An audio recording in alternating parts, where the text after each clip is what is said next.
Hello guys, welcome to today's video. So today we're going to see some tips on gardening, and before that we're going to explore my very own garden. So first we have some really cool plants for you. That's nothing but coxcomb, and these are really found in gardens, and these are very hardy plants actually. They grow in very crowded environments. They don't require top-notch soil.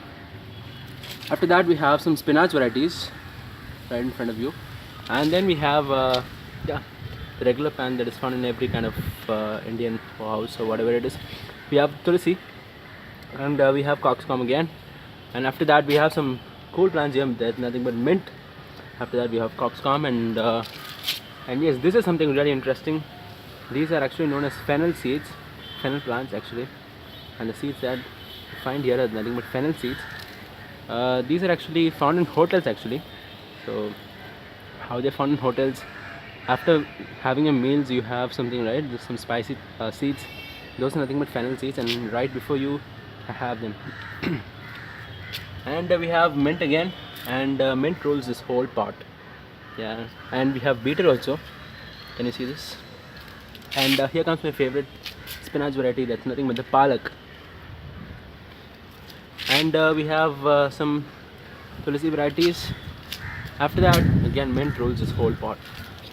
And then we have an interesting thing over here. That's nothing but maize.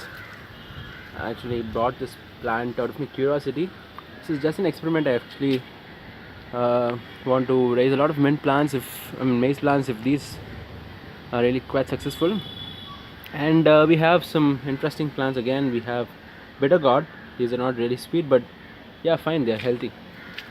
And then we have another spinach variety here right in front of you.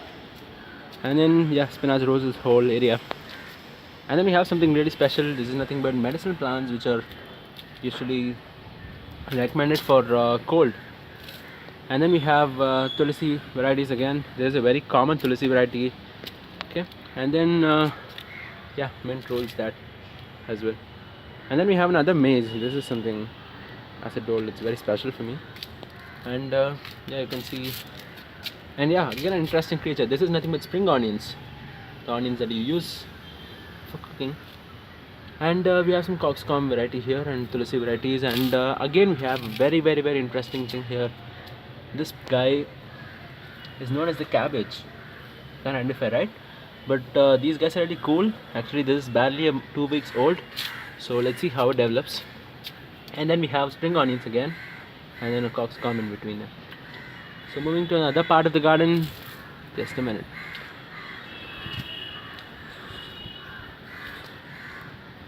Well, we have a lone plant here. This is nothing but the brinjal plant. Actually we don't have any brinjals right now, but we'll get you soon, don't worry. Papa Talle. Yeah. And then we have coxcomb plants again here. And then we have two very cute flowers. Not very cute, very beautiful, whatever you tell, very gorgeous or whatever. These are nothing but chrysanthemums. And you have some tulsi varieties here.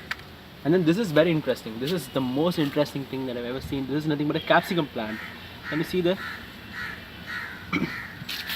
And then mint rolls again. And then we have a special type of cactus here. And then we have some tulsi varieties.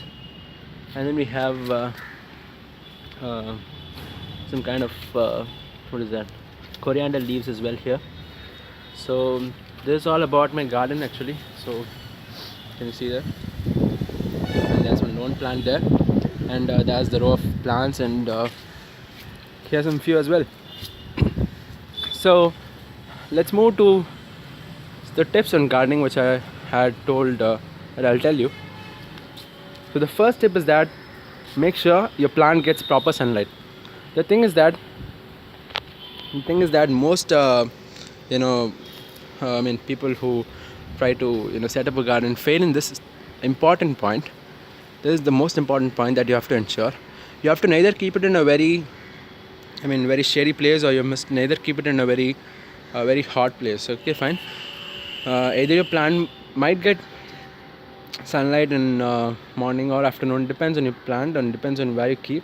But it is very essential to have it at a single place. You must not change it constantly. The place of plant must not be changed. The place of pot must not be changed, in fact. And proper sunlight must be, given to the plant. And the second thing is that please use pots instead of plastic buckets. You can see here I've used a lot of plastic buckets, but the thing is I'm more experienced in these kind of activities, so I quite know how much water should I give those plants. Actually, these kind of plastic buckets don't give water out easily, so you have to give them less water, else else it'll be water clogged inside. So I recommend you to go with mud pots instead of plastic varieties. After that, the most important thing is to ensure that your plant gets sufficient fertilizer. Fertilizer in the sense, you need not go for very high-tech fertilizers that are available in the market. You just can go with some normal things that you can really afford, not really afford, which is really available. Something like tea decoction or a coffee decoction, or something like eggshells, or whatever organic matter you find, you can really use them as fertilizers. And the next most important thing that you must always follow is to water the plants correctly at a particular schedule. I find most people watering plants twice a day, thrice a day and all, but it's really, I'm really sad for those people. Those people can never be successful. Water your plants only once, either morning or evening, that depends on you. But please, water your plants at least, at most one time, or whatever it is. You have to you have to water your plants once only. So the next important thing is that you have to choose the right plants. In the sense, I find a lot of people experimenting with exotic varieties first up. So please don't do that. Please start with some beginner plants, something like this one, coxcomb, or better you start with non-flowering plants that I think that can do well than flowering plants. I have a lot of experience in raising up non-flowering as well as flowering plants. I really found it very easy to raise non-flowering plants, so I recommend you to first go with non-flowering plants if you are a beginner. And as far as flowering plants are concerned, if you are a beginner and if you want to go with flowering plants, the first thing, as I told you, is coxcomb. After that, you can go for table rose. Those are really cool. After that, you can go for December. So these three flowers I recommend. And the fourth thing is chrysanthemum, which I showed you there. Can you see that yellow color flower? That's chrysanthemum. And these four varieties you can go. So these are the 5 tips in gardening, and so that's it. So please do give a like, and if you find it really useful, and if you want to share it, then definitely share it. So please leave your comments below, and yeah, that's all. Thank you for watching.